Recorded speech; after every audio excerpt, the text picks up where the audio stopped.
Hello, good afternoon. It's Saturday and it is the 4th of May 2022, and I am reading out of Life in Spirit, although I am now at the second section of this book, which deals with a guide for the development of mediumship. I have read the previous chapters where Harry Edwards says that this is the story of John and Mary, Annie John, Annie Mary, brother and sister, husband and wife, sweethearts, friends. The story of you and me, but with this difference: John and Mary have died and have entered into their new life in spirit.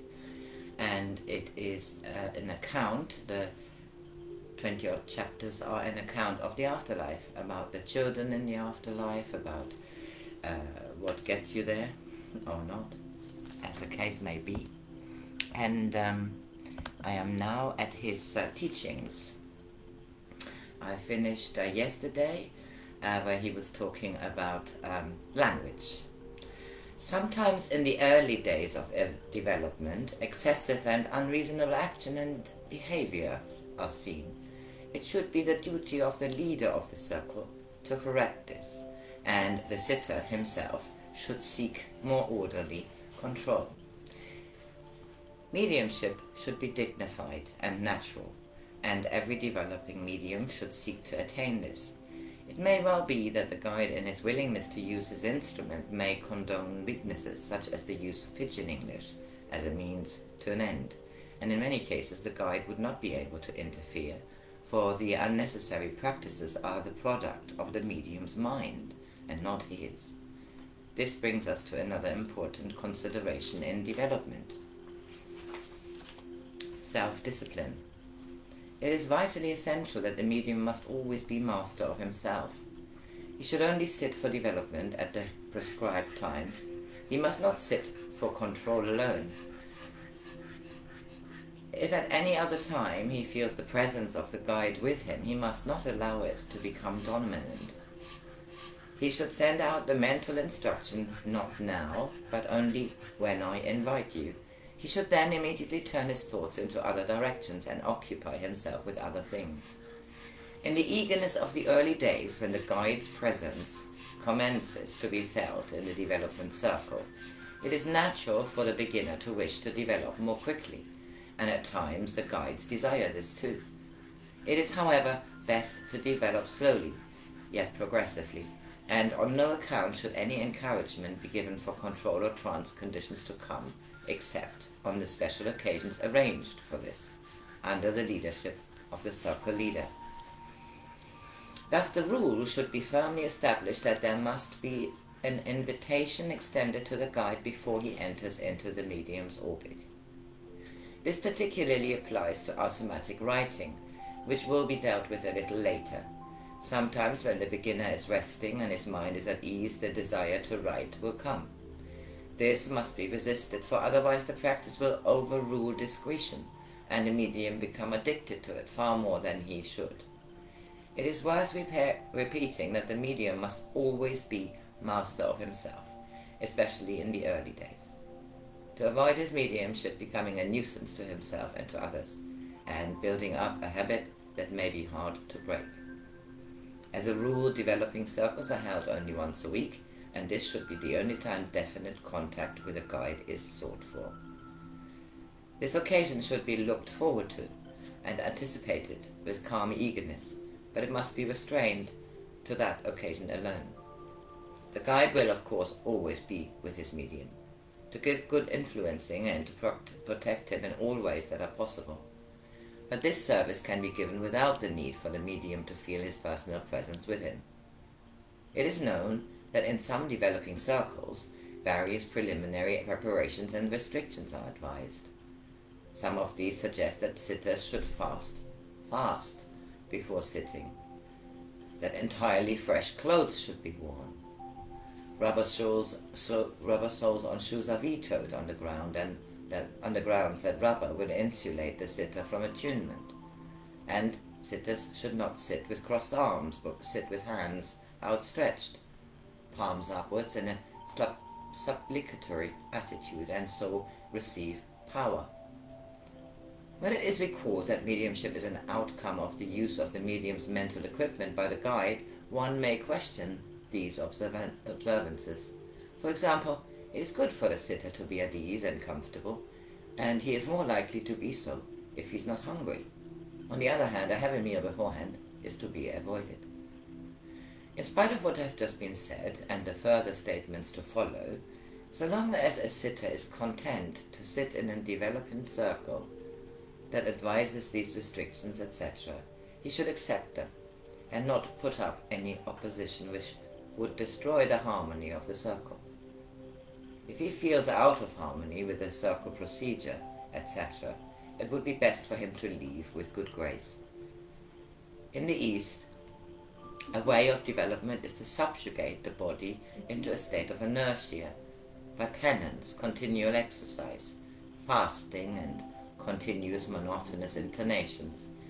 Each of these have the objective of so weakening the mental resistance that control can be established through weakness. To use our simile of the mirror, the purpose is to thoroughly tire the normal consciousness so that spirit impressions can occupy it.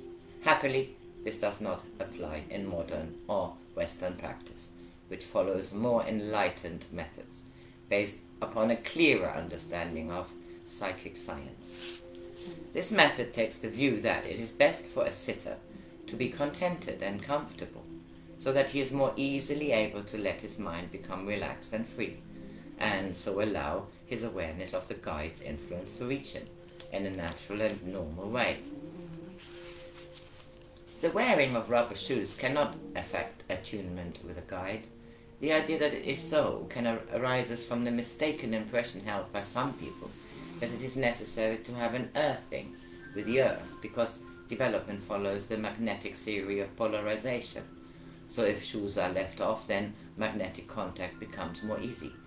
If we consider this in the light of our fundamental postulate that contact with the guide is of the mind, then magnetic forces, which are physical forces, can have no effect. In any case, it is apparent that a spirit radiation can permeate any physical material, and because rubber provides an insulation against electrical force, it is no reason why it must be an insulation of non-physical spirit force.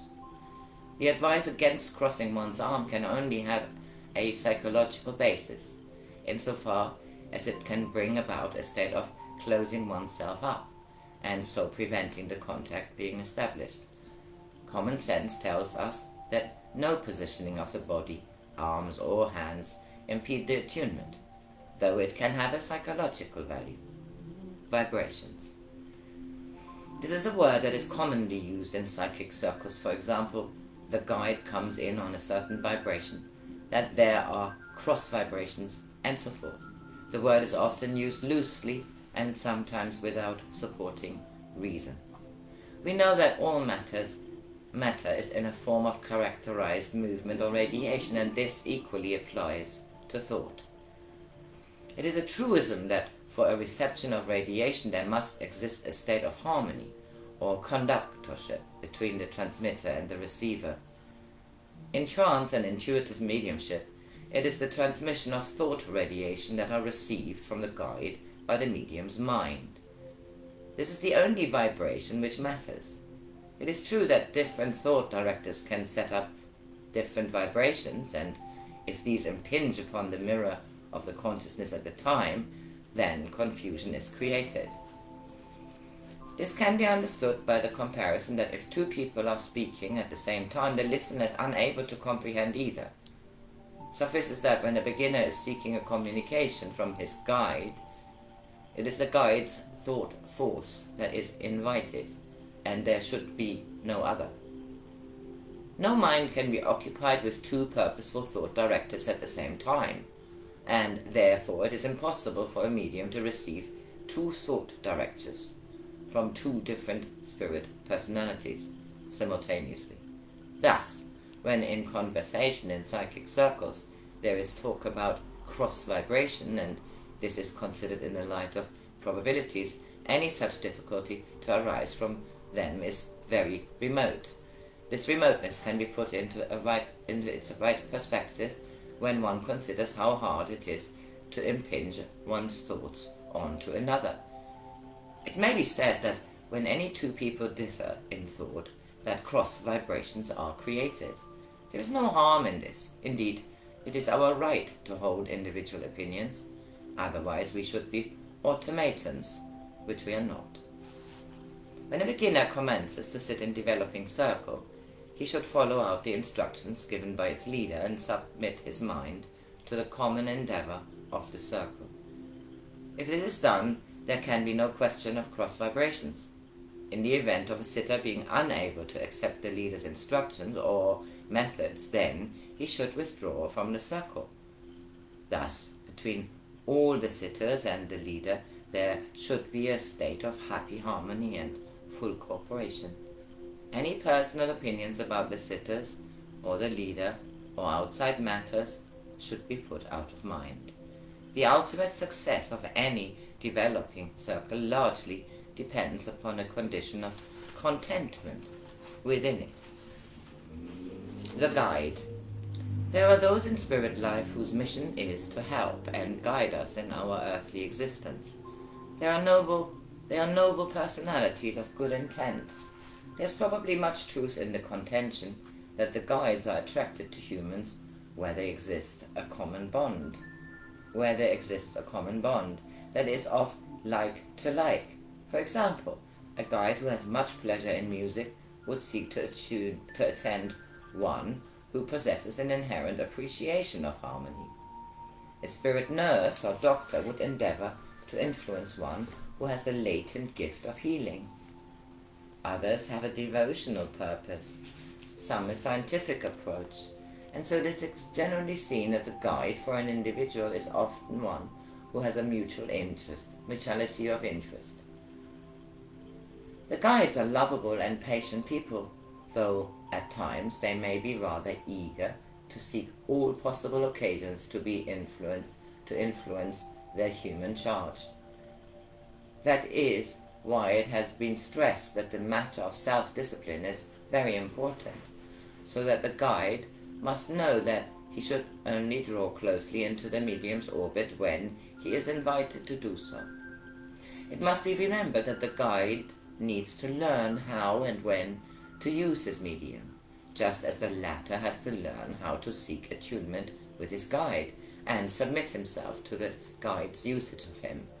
It may well be that the guide has to content himself with using his medium as the medium expects himself to be used. In this connection, it is the medium's mind that is the dominant factor.